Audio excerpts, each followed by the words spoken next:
Ready for the mosh pit, shaka bra.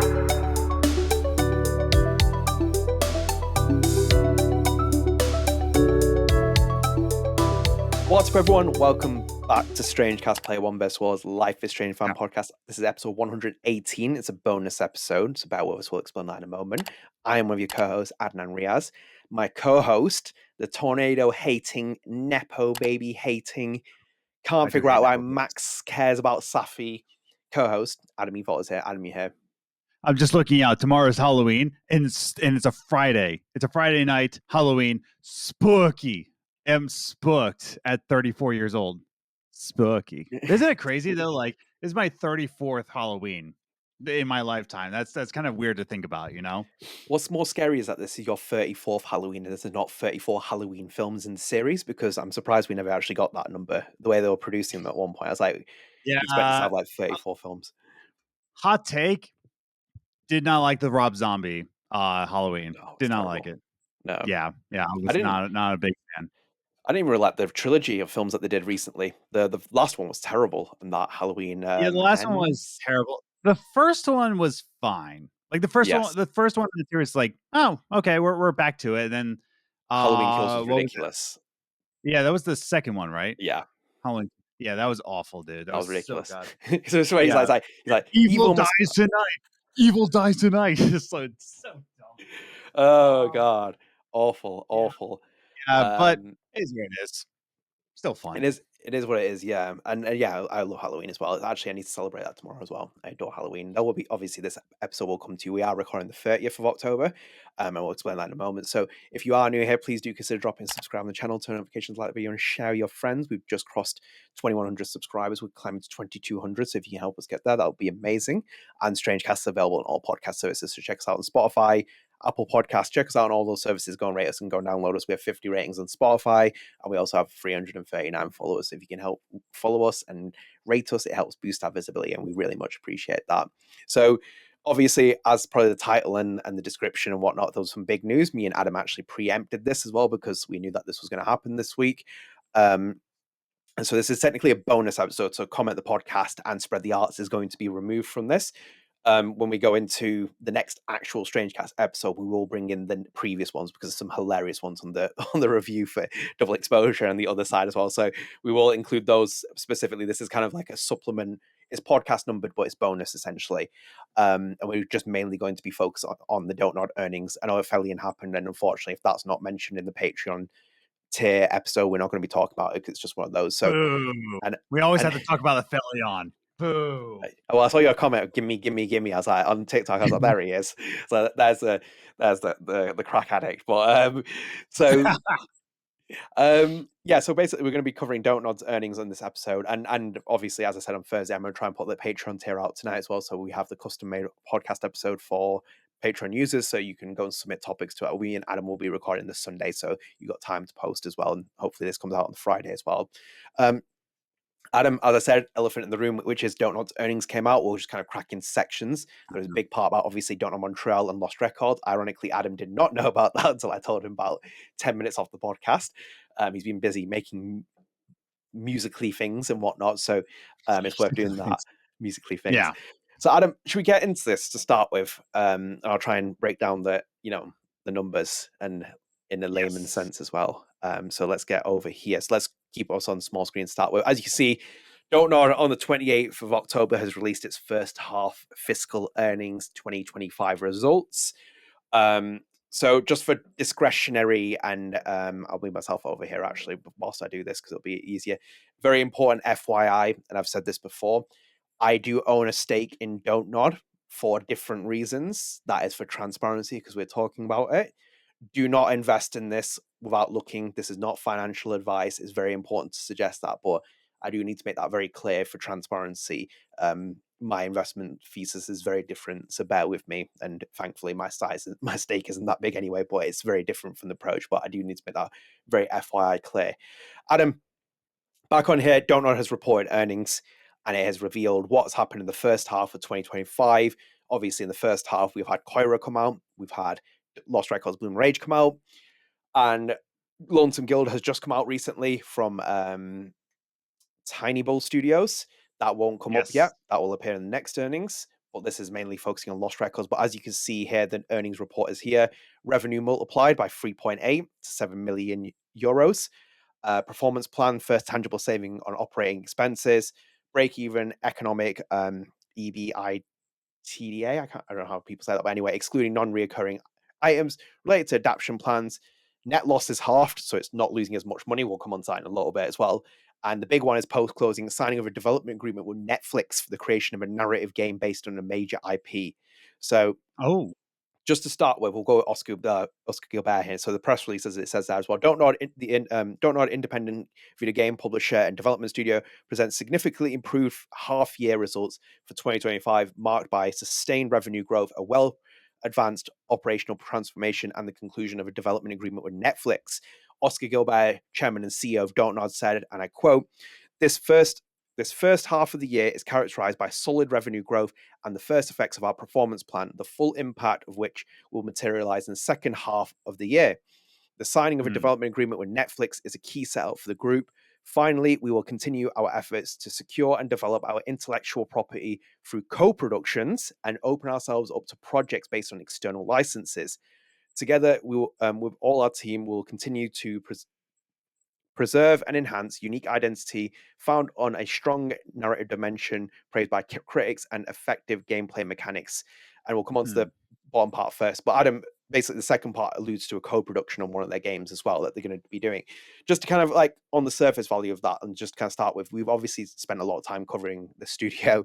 And especially the the STJV and the aftermath of that, signing the agreements, the reorganization project, they call it the layoffs. What did you make of that? There's a lot of cost cutting and balancing the books from my place here so far.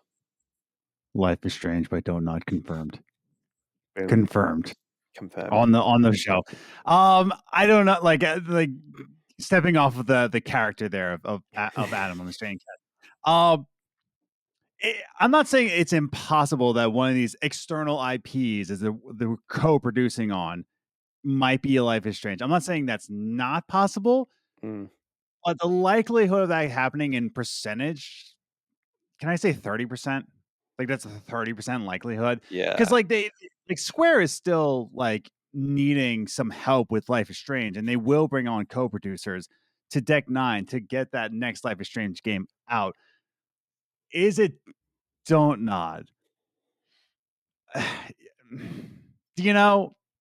It's not impossible. Well, like percentage wise for you, what do you think that means for Life is Strange?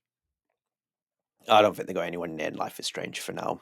I don't think unless the No. contracts were different and the talks were different and the process went differently, I don't think they have any intention of working with Square Enix on a specific agreement. Just from my surface, I think they're open to working with other publishers because, like, they had a good agreement with Focus. I know Banishers didn't sell well, but they did do a really good job with that, and they also did a great job with Vampire as well. And it's like I think they're trying because their studios are very different as well. Paris and Montreal, they are very different, and they play to different strengths. So it's like let's get publishers in place which they can work with. So I think like naturally, I think when they're working with, they're open to working with publishers because when I read his quotes as well, Oskar Guilbert, and the way that Don't Nod's restructuring, it's about survival of the fittest in this industry because Remedy just reported as well, which I can pull up if you want as well. I heard about that. Oh my god, that's terrible. Well, I of course with Firebreaker, like I think we all saw that. Excuse me, my god. I think we all saw that coming from Firebreaker. Yeah. From Remedy. So like that one's not shocking. But like this is how they did it back in the early 2000s. Like we got a lot of like external licensed games. Like we got licensed games like back then for studios to survive. Like there were studios that I'm trying to think of one. There is a specific one that used to make licensed games and now they're like their own studio and I just can't think of it off the top of my head. But like that's why we got a lot of external IPs in like that's why we got the Lord of the Rings games, which were bangers. That's why we got the Harry Potter games, which were also bangers out of EA. Both of those coming out of EA. That's why EA signed on for the Star Wars games. Like this is something that like it's basically advertising money. Yeah. Like to stay afloat, you gotta take some ad revenue. And sometimes that ad revenue translates to making a game for an external IP. Mhm. And with Don't Nod, there's a lot of Netflix IPs that they can like work with. I don't know if they're going to make a Stranger Things game. That Pokemon's would be that, no. great.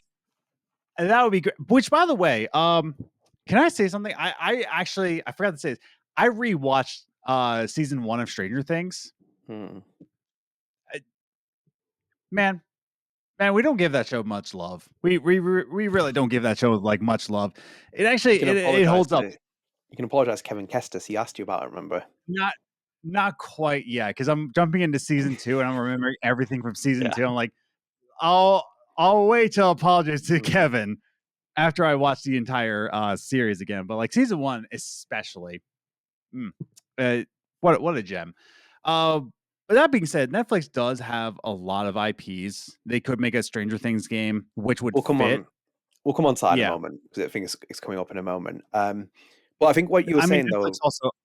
I Oh, was go on, gonna sorry. say like they also or like they own Adam Sandler at this point, so like they could make a Don't Nod made Adam Sandler simulation game. Give me Michelle Coe with Adam Sandler and Emma Myers, please. Thank you very much. That's the dream collaboration. That.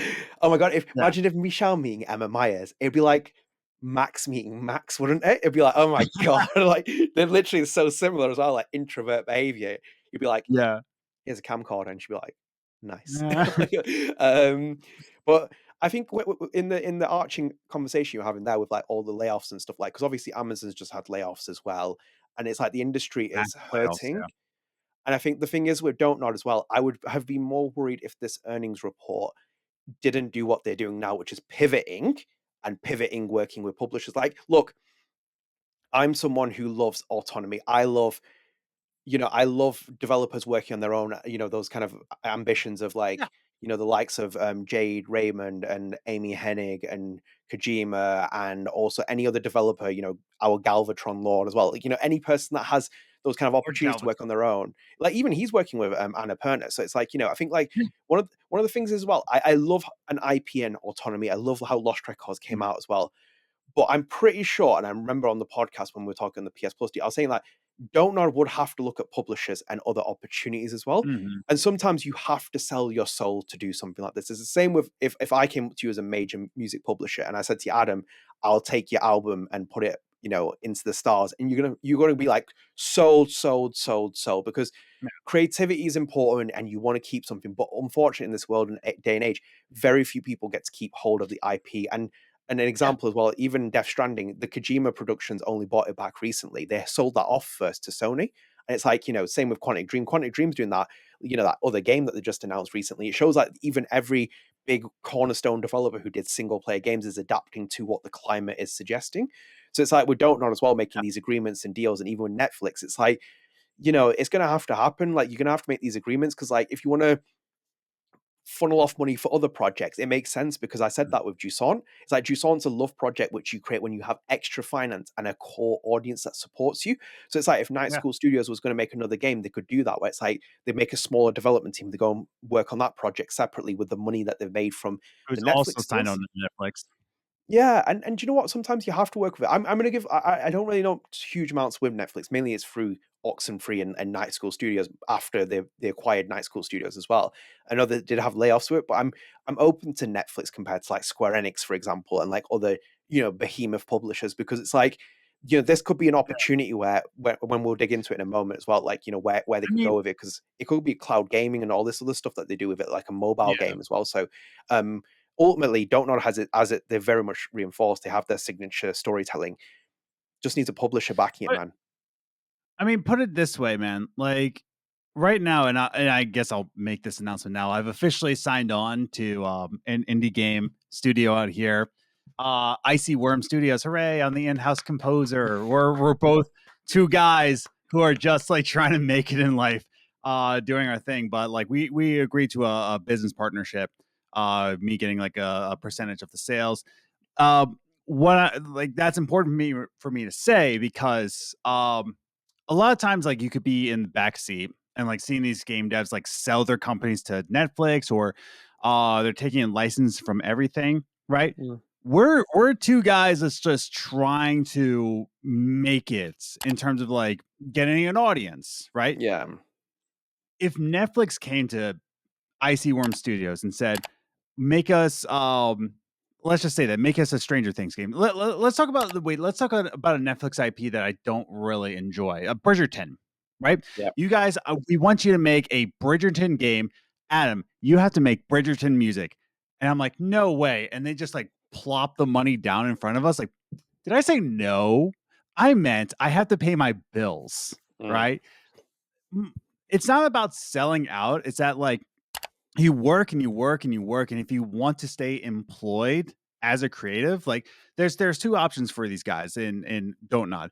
Either have your studio shut down and you have to look for jobs in IT or something, or stay in a creative job, but you have to do advertising with Netflix. Advertising being like you have to develop a Netflix IP game.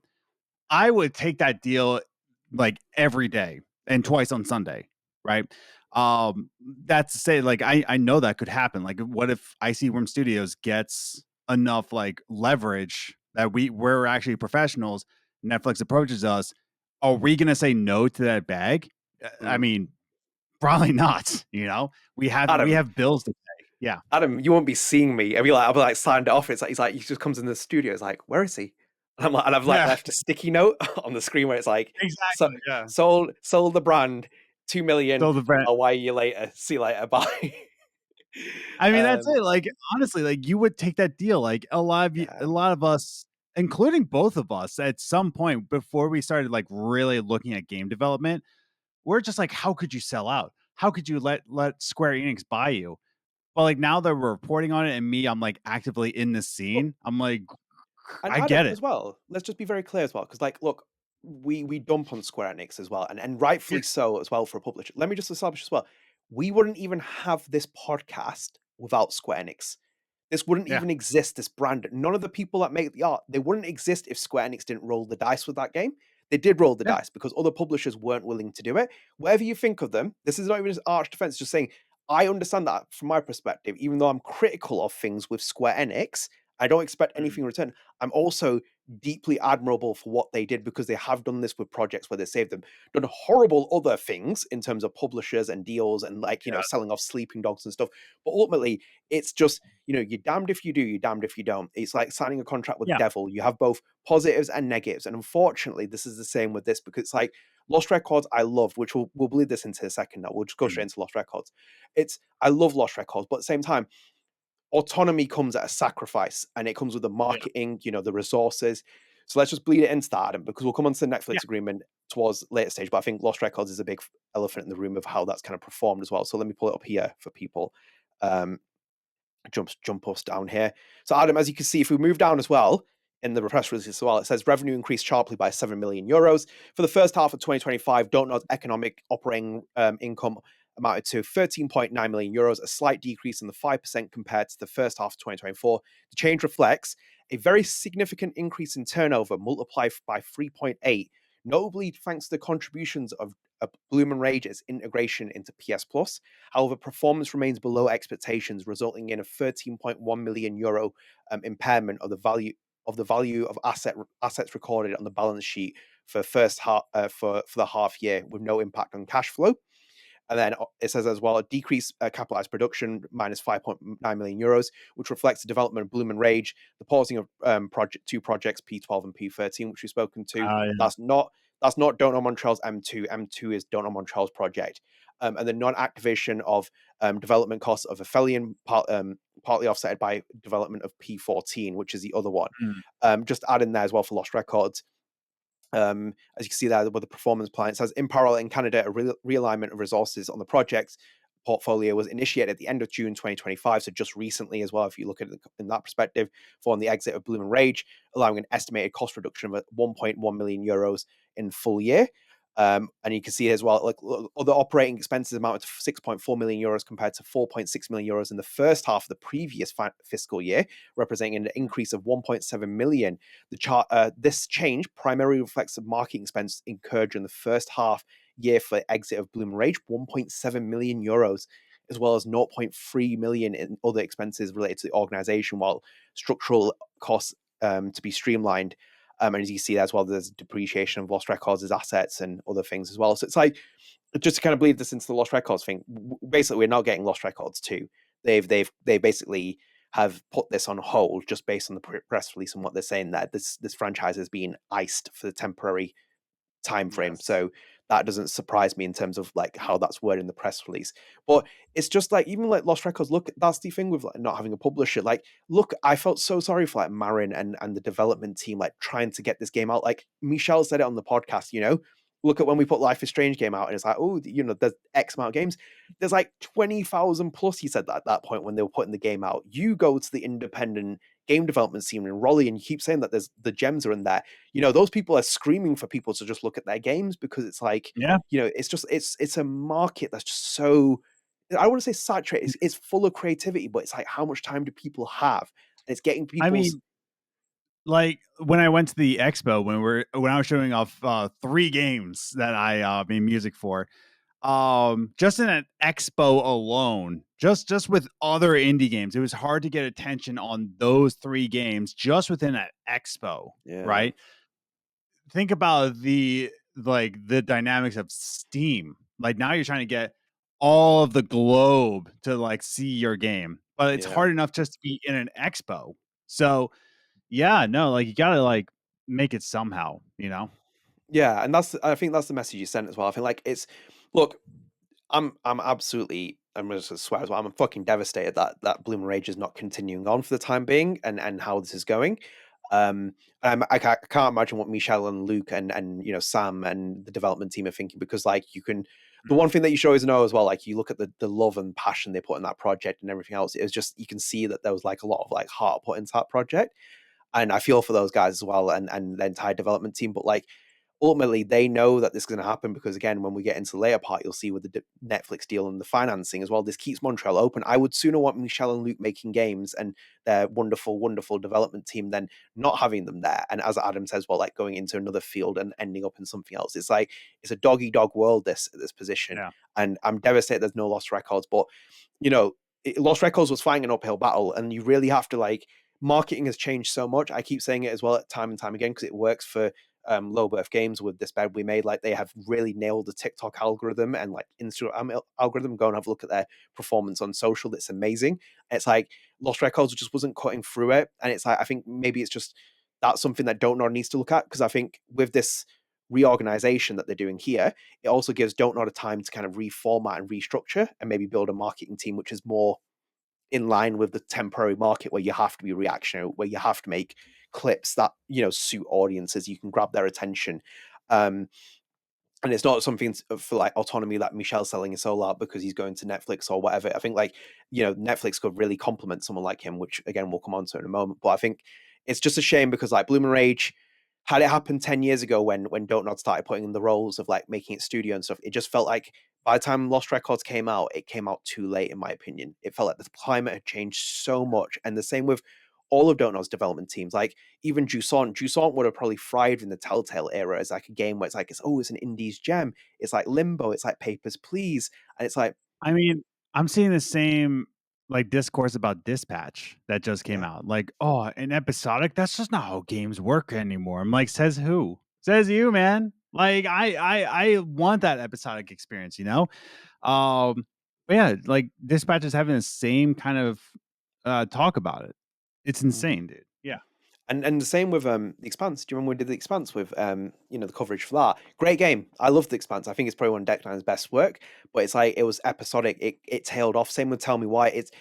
I think sometimes you have to abandon things, and I think that was something that Telltale didn't do. And I think Telltale's like a living example of some of the greatest gaming moments ever, but also some of the worst as well in terms of like business and financial. And like businesses have to survive and they have to structure and change. And I know people don't like the corporate part of it, but unfortunately, you come into a podcast where we give analysis and perspective on business elements, which is that, I love the creative arts, but also you have to be, you have to make decisions that are ruthless. It's the same with like anything. Like me and Adam have talked about the podcast and stuff. We've forever grateful for the Patreon users, because you are basically keeping the funding for this service is now covered by you guys. and there's no obligation to do it, but you do it, which is very much appreciated. But like, it gives us time to move the money to these other projects which we're looking and planning and kind of developing on.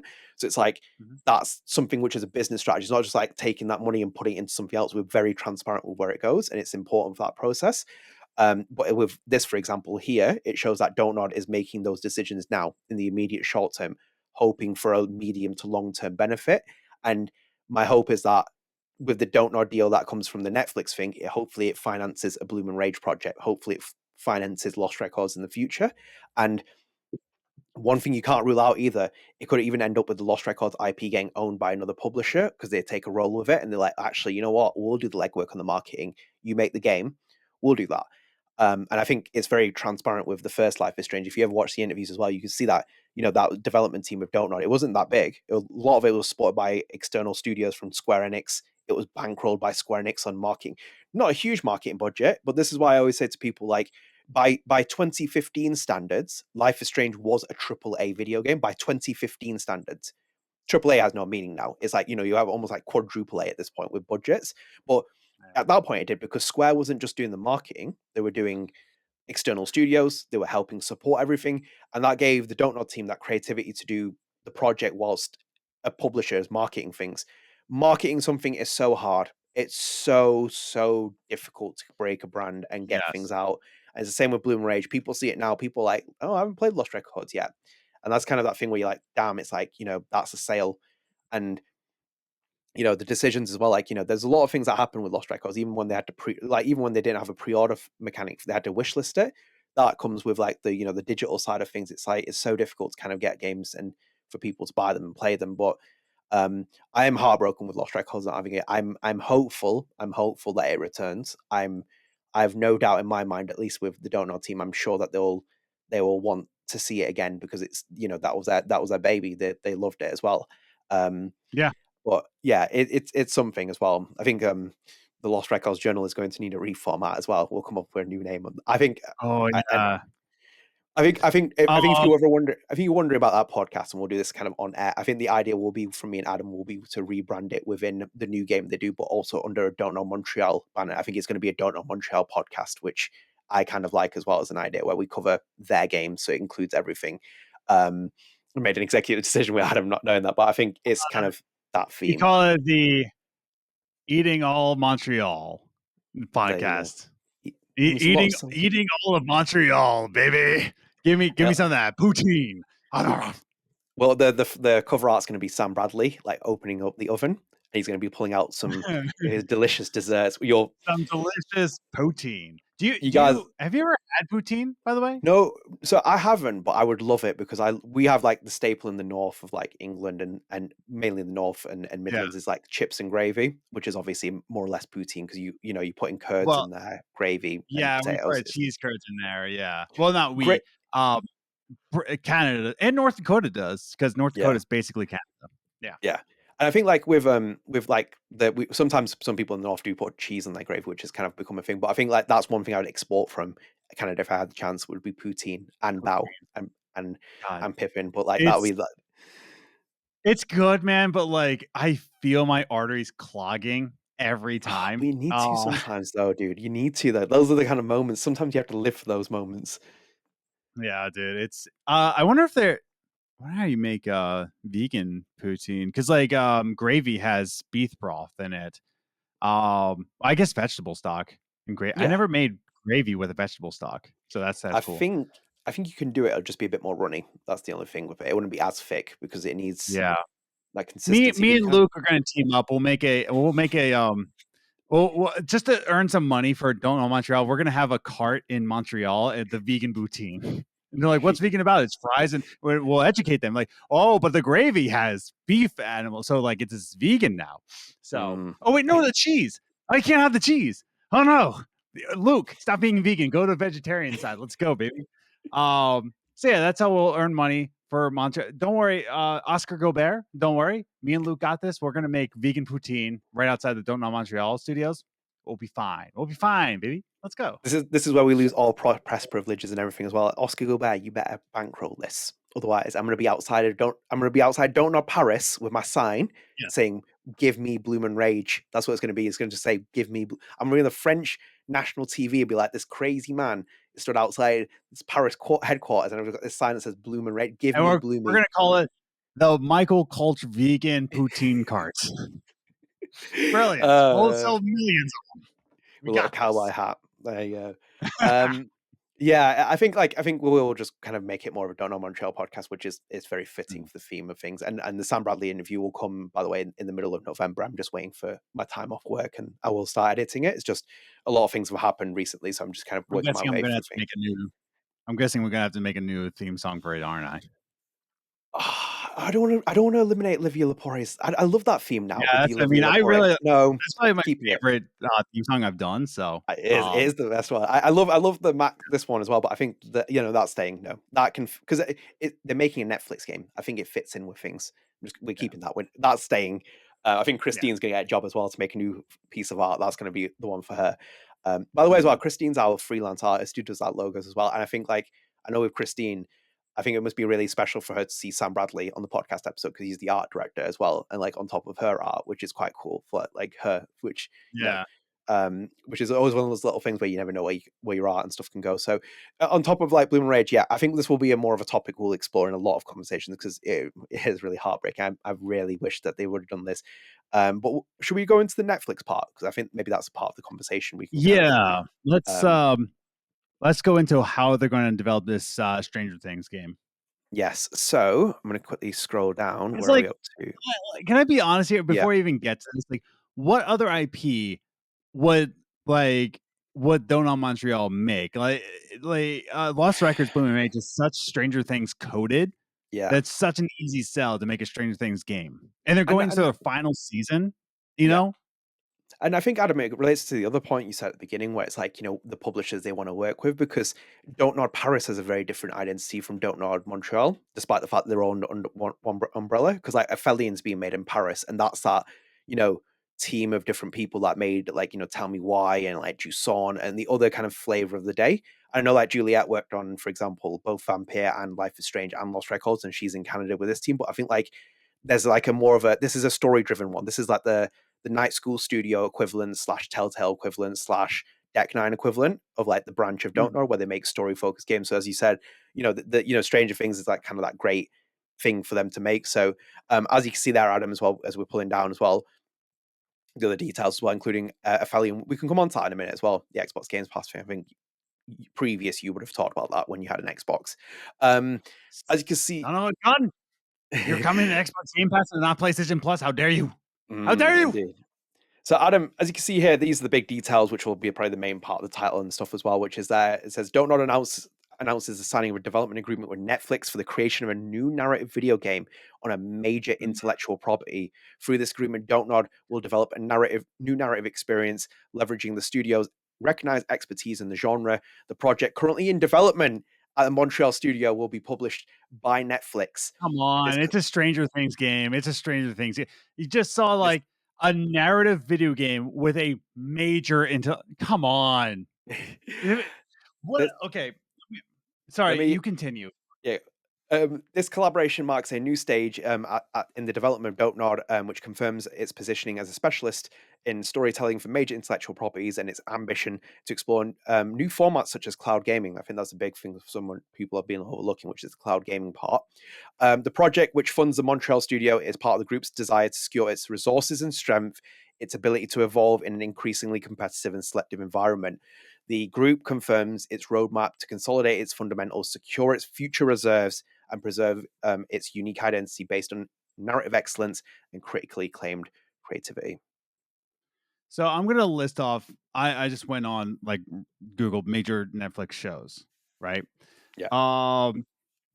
So most popular, right? This is all from Netflix.com, from To Them by Netflix, right? Most popular shows are, they said Wednesday twice.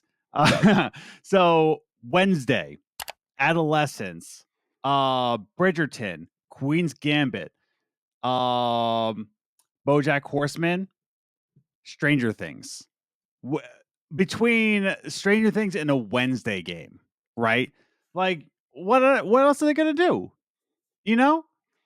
Like, it's a Stranger Things game. Can we get that like in the bag right now? It's a Stranger Things game, right? But Am I right?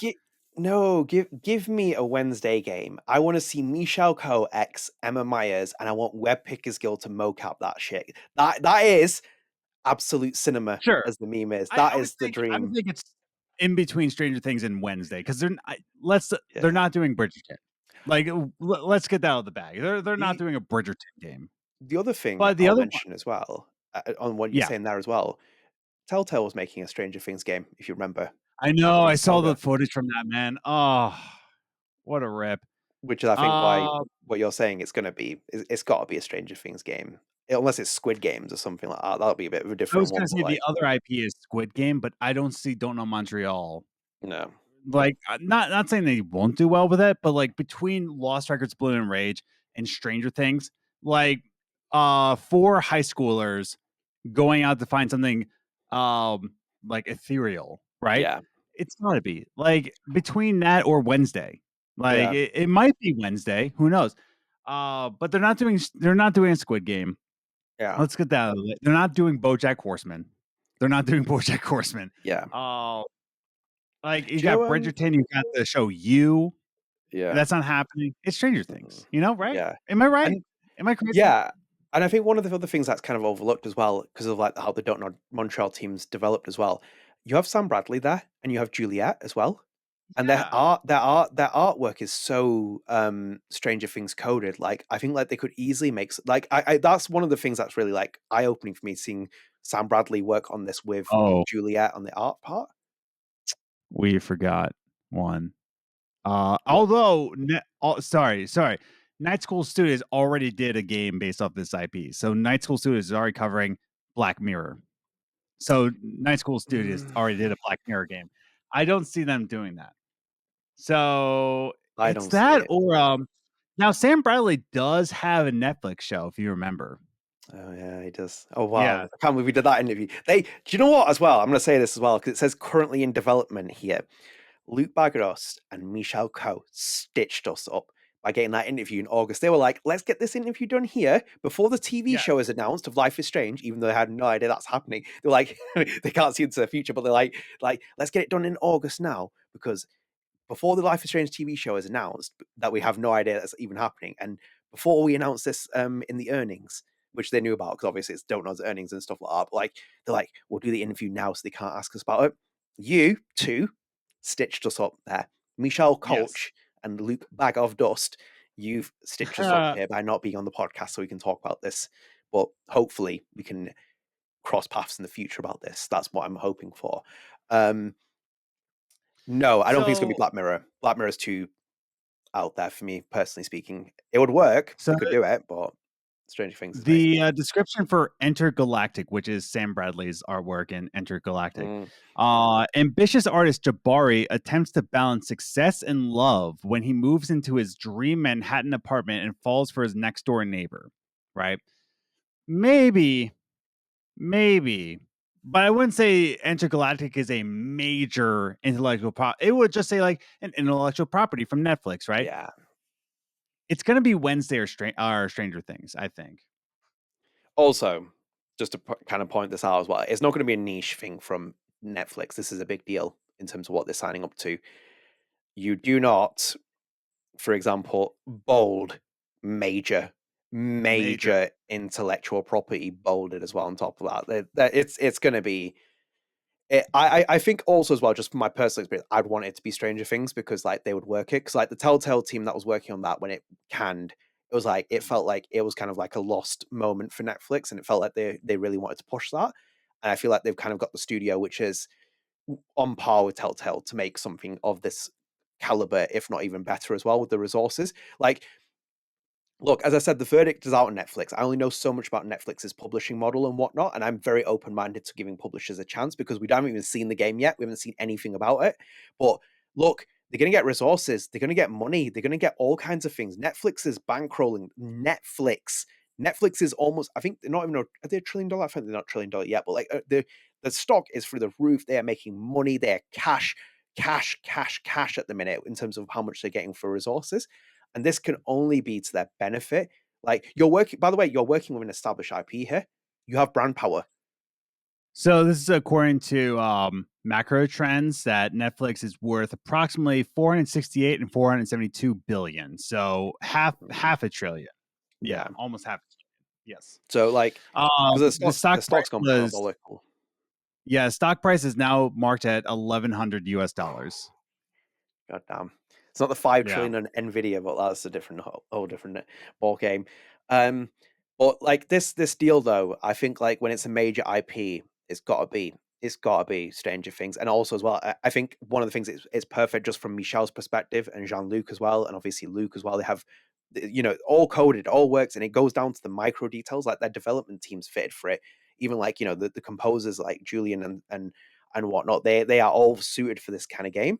Milk and Bone, get back Milk and Bone for this. Oh my god, and Ruth Radley, get them back, get the band back together. Oh my god, that'd be No, amazing. Um, that's the thing. It's like I think it's a strong possibility we're going to see a Stranger Things coming out of Don't Nod Montreal. yeah, Um, it would fit.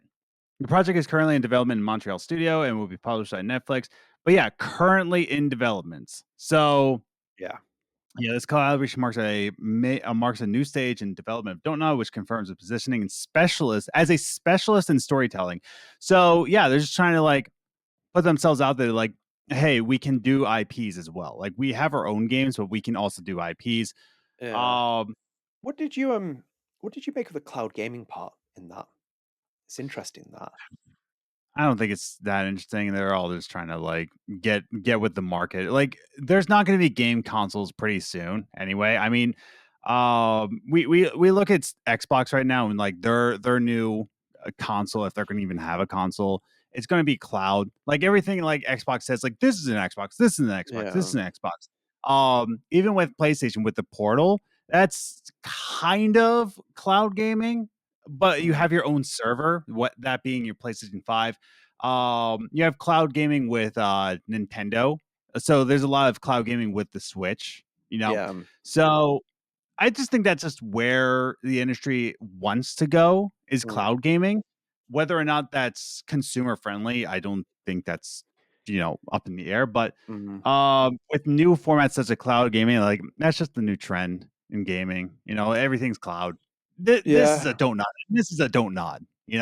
I think it's not to their detriment either, because like they can make portable Yeah. games as well. Because like obviously this is going to be a game that goes onto Netflix's service, so you can play it via Netflix as well, which is the main thing. But like they were saying in the previous earnings, when I was looking at the previous earnings report and the big document with it, it was like saying that they wanted to focus on mobile and other elements. And I think people kind of glossed over that, and it's kind of showing here as well, for example, in terms of what they're doing here. But I don't think it's bad Mm. because, for example, Netflix is smart enough to make the game that they are now. This game has to go to Switch. Like, get it on Switch. Like, their game, Don't Nod Montreal. This is the thing with Don't Nod's limitations. Don't Nod's games are built for Switch. They are so like Lost Records feels such a shame it's not on a Switch, for example. It'd probably have a bigger Yeah. new audience as well that comes to it because it's coded for that. So it's like with whatever the development process that they're doing here with the game, leveraging Don't Nod's narrative storytelling is the same as leveraging scientific from Oxenfree in terms of the music, because you're getting a composer that you have a certain style for, which works with a studio, and you're building off that. It's the same with Yeah. Night School Studio. They're very much narrative driven. You can make a game where it's like, oh, actually, this is a great property that we can go from.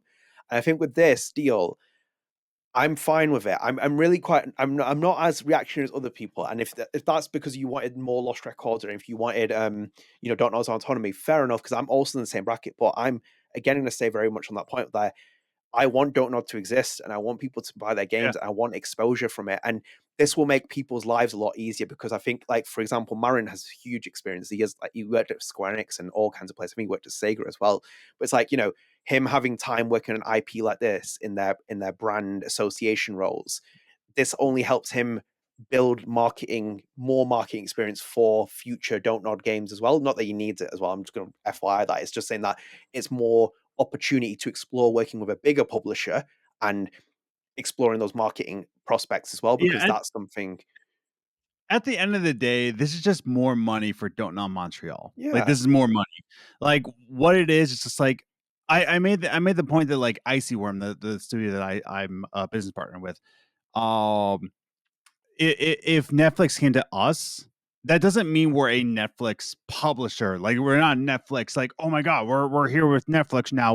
It Yeah. just means like, hey, that's more money that we can make a game like on our own budget. Like we have the budget now to make a bigger game. So like Yeah. at the end of the day, this is just securing a bag for Don't Nod Montreal.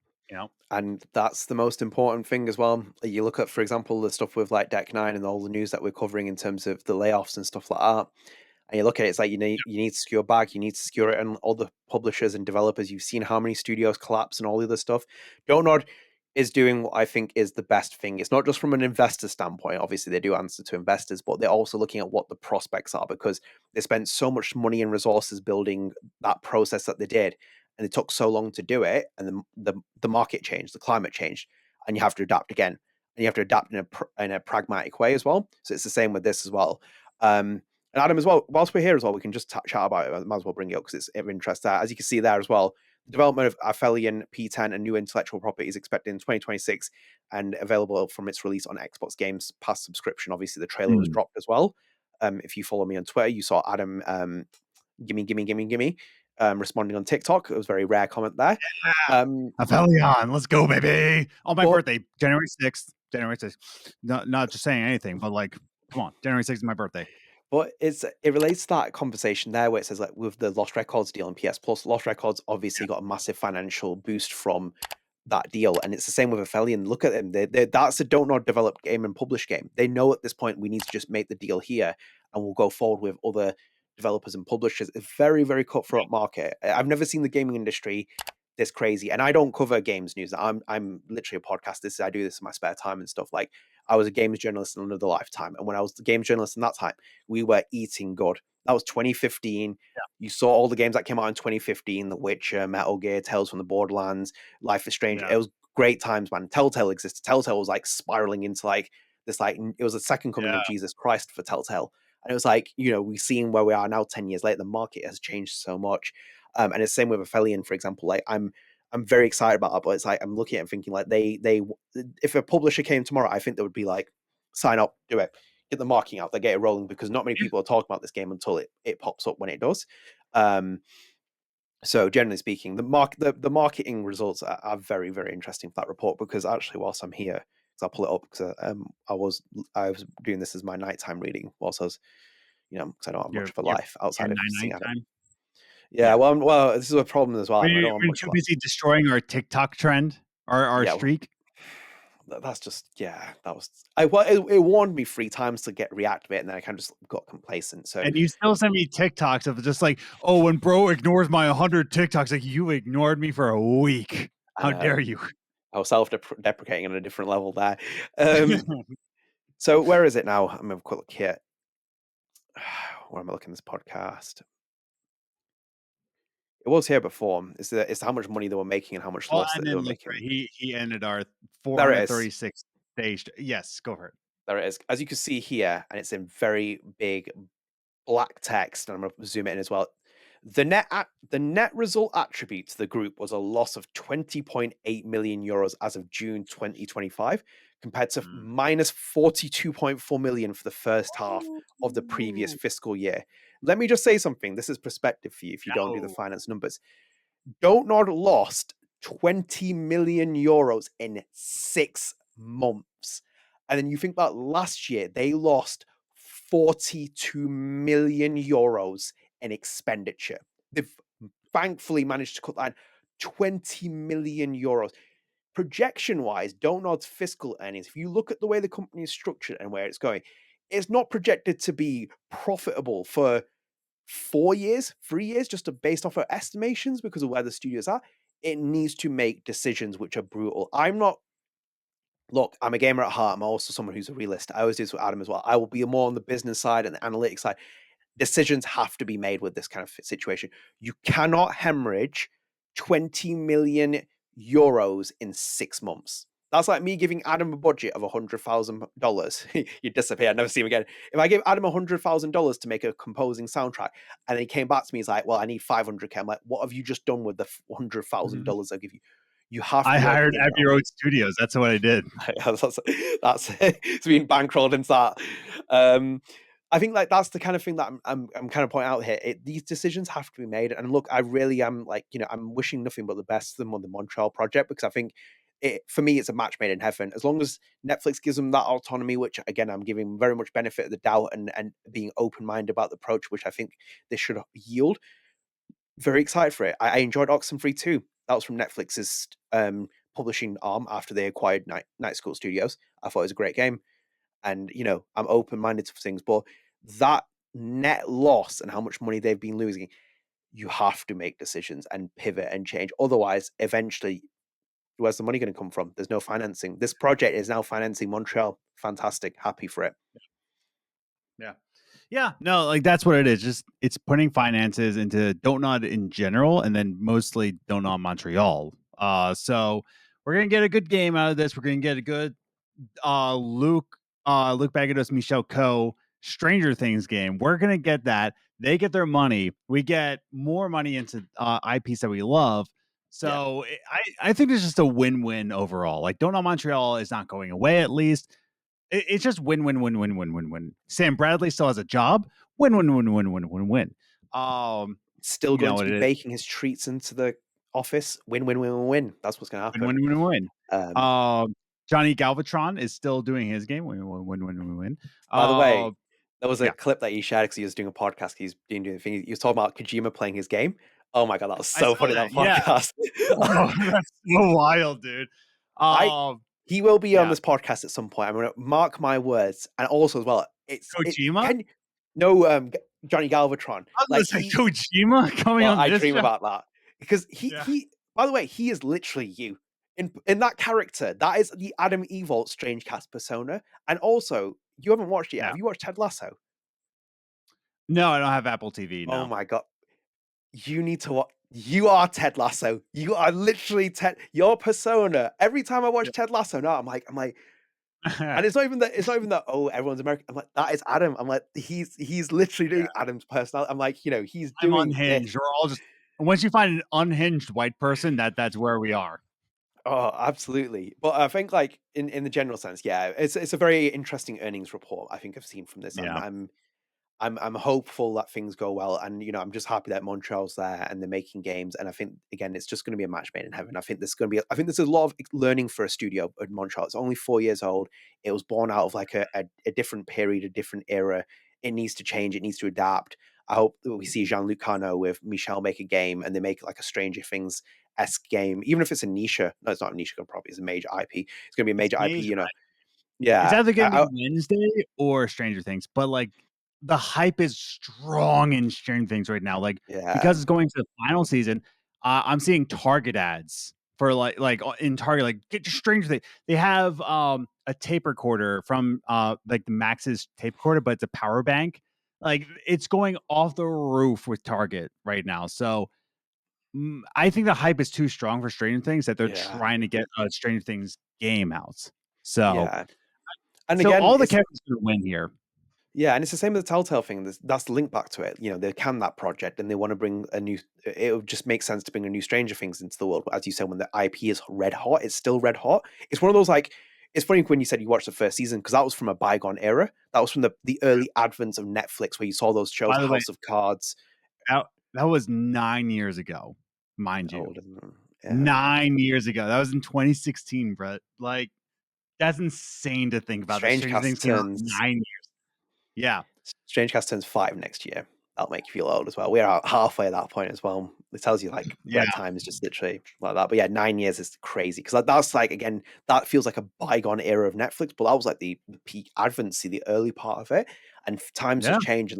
And as Stranger Things being a red hot property as well, that just makes more marketing exposure for Don't Nod as well.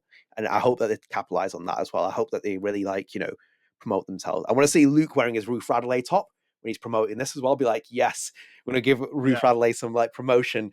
No, very exciting. I hope that this goes well. I'd like to see Milk and Bone come back for it. I think that they would be really good from it. And who the productions are. Do you know if it's like a new IP as well within Stranger Things? I will just say, I would love to see Victoria Diamond as their lead for this because she was great as Dylan, and I think she's a very underrated actor. I think she's fantastic. How she's not in more big video game roles is beyond me, but I would love to see her in the main lead. Olivia Lepore is always in my heart, and as are Andrea Carter and Amelia and Natalie. But like, I think Victoria Diamond would fit 100%. whatever they're making, and I'm very excited to see what happens from it. It's going to be very interesting as well.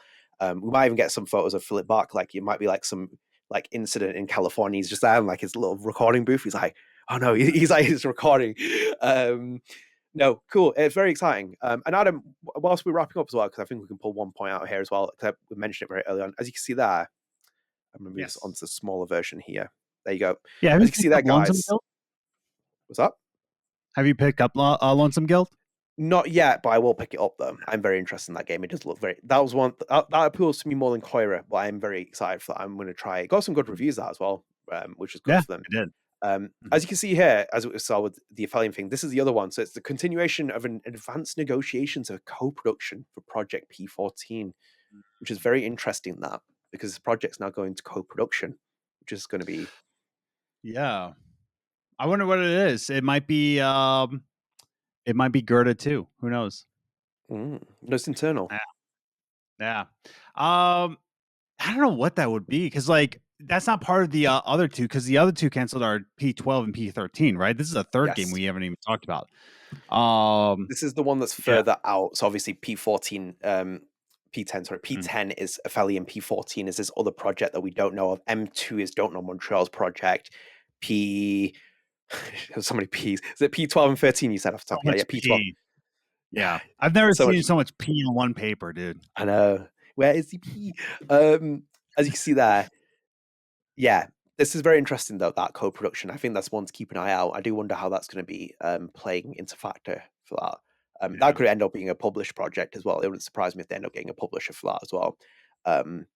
It's very hard, man. I'm just hoping that Don't Know works with the right publishers, quote unquote, right publishers. I hope it works with the right publishers to make the games it does. And that's the main thing. Keeping an open mind until I see things more, I'm happy with it. Same with the Life is Strange TV show. I've got my own reservations about it, but I'm keeping an open mind until I see something about it. Yes. So, I mean, it's all up in the air, man. Like all of this. We only know a little bit, and we'll see. Ooh, Adam. When you said that as well. Here we go. Big question. Is Michelle Coe, Luke Bagaros, they might not be there, but is this game going to be revealed at the Game Awards? I mean, if it's a Stranger Things game, it has to, because the final season is premiering November 26th. And the Game Awards, it's in early December, isn't it? Mm-hmm. Let's see. Game Awards. The Dorito Pope is back. Game Awards is December 11th. So let's see here. So I'm looking at my calendar right now. Oh, yeah, 11. That will be literally two weeks in one day. So it's coming out the 26th, and then the Game Awards is 2 weeks and 1 day out from that. So like the hype will still be on Stranger Things. That if this is a Stranger Things game that we're talking about here, and the Game Awards is happening, you kind of have to announce it at the Game Awards. You know what I mean? Yeah. What other time would you do it? Because like you can't really overshadow that. Like Stranger Things is out. You go into it after when everybody's like, oh my god, the final season, that's it. That's all we're getting from Stranger Things. And they're like, not now, folks. It's time for more. And then like you get the game. So like that would be the perfect time to announce it. Yeah, absolutely. You're gonna get like Michelle coming like levitating down from the stage. That's what's gonna happen as we announce it. Like a Christ character. I think your time. I think so. What my feeling is, and we're recording October the 30th before something happens, it makes it age like milk. This, my feeling is that they put the next season out some point next month, either before it or afterwards. They announce that Netflix has announced that they've made the agreement with Don't Nod to make a game. Maybe they mention what it is. Maybe it's Stranger Things. Maybe not. Yeah. They make the official announcement on their side. Afterwards, they announce the game, and then we get a teaser at the Game Awards, a teaser trailer. I'm saying we're not going to get an announcement until after the final season Yeah. drops, because all their marketing is just saying it's not for a season, it is the final season of Stranger Things. And the hype was already real from 2 years ago when Mm, last season came out. I'm gonna say that like all of their focus will be telling people watch the final season, yeah. buy dumb shit from Target and watch the final season, and then maybe I'm gonna say so. It comes out on a Wednesday, right? It comes out on Wednesday. Mm, Another IP.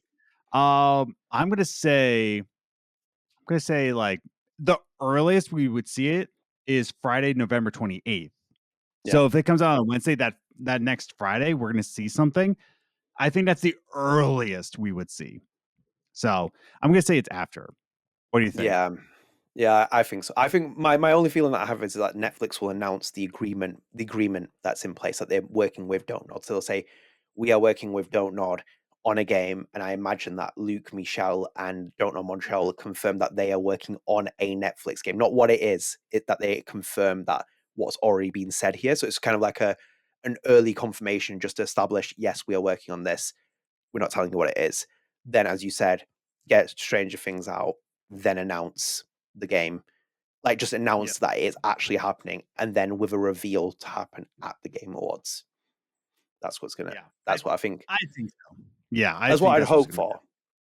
I'd hope that would happen. be the process of it. So, yeah, hopefully that happens. I hope that they're all there as well. I don't. I know they'll. I think they'll show they'll show like a teaser or something. I don't think they'll be there in person. It would be nice to see Sam Bradley come in with his like sweet treats and then give them to Jeff Keighley. And Jeff's like, Yeah. "Get off the stage, man!" It's like, "Why are you here?" It's like, Yeah. we only got so much time. He's like, "I'm only bought you a treat." And it's Cookies. like, Cookies. you only have 5 seconds, Sam, because I need to like Oh, put this you other you probably advert. call it biscuits, don't you? Yes. Like, do you have any cookies over in Yeah, England, of or course is we it do. just biscuits? But like, No, yeah, but you guys are they do called cookies biscuits or though. biscuits? Yeah, but you guys do biscuits for like Yeah, breakfast but with we that have massive real dough ball, biscuits. and it's like, Yeah, that's a biscuit. Have you had a Adam, biscuit? Like a real Yeah. you can't say that anyone from the United Kingdom. We literally have tea. The biscuits are there on the plate. They're always there, all varieties, They're shapes, still sizes, dry everything. though. Your biscuits are dry, dude. They're like Because Popeyes biscuits. we don't put like we're not like sapping like corn syrup into it or Yeah. something like you guys do. No butter. You like involve it. You just layer it and layer and layer it with butter. That's all you do. Yeah, but I've seen you Yeah. guys. I always joke with Adam as well when I went to the US. I got like a large Coke and it was like this big and this flat. I was like, "Oh, thank Not you." I was like, "Is that your specifically, not just definition of large?" America. Where in America did you go? Texas, baby. Yeah, Texas, not just America, but America. I got my large. Oh, maybe Yeah, it's a everything. story maybe it's a story I'll open up about at some point on StrangeCast where it's like when I went to Texas, like because I said I went 11 hours on flight to Texas, Mhm. and when I got there, I was like, I'm gonna get stopped. I'm gonna get stopped. I'm gonna get stopped. And Yeah. then I saw then I went to the checkpoint. I got to the officer, and I was like, looking at him. I was like, he's gonna stop. And he's like, can you come in this room here? And I'm like, oh my Yeah. You god. just say I'm like, you just give it all like, "Oh, bloody hell." You just pull out the biggest English accent you can do, like, "No, no, no, ah. no, bloody hell." It's so weird because like he was like, I was like, don't say anything to him because he's not gonna be ha ha ha. The other person I spoke to inside was nice, but it's funny because like when I was there, he said like your name flagged in our system for someone that we are looking for, hence why we stopped you, which is really weird for that. Oh, But really? it's funny though, because like I knew a girl that I was talking to who's American. She said like maybe it's because your last name's R and Z. They might have thought like it's Mexican as a kind of thing. And I was like, that's actually interesting because I didn't think about that because like, I've not Andy Ruiz Jr. like boxer and stuff like that. And it's something that I was like, oh, actually, that's an interesting thing to apply for it. But yeah, I got stopped and I was like, I sat there. Everyone sat in a bus waiting because we were with BT Sport, which is now TNT Sport, and it's like it was just such a chaotic day. I was like, I was literally 11 hours on my first flight. I flew from here to America. I got stopped. I was like, great. I was like, anything else want to happen here? Like, whilst I'm at it.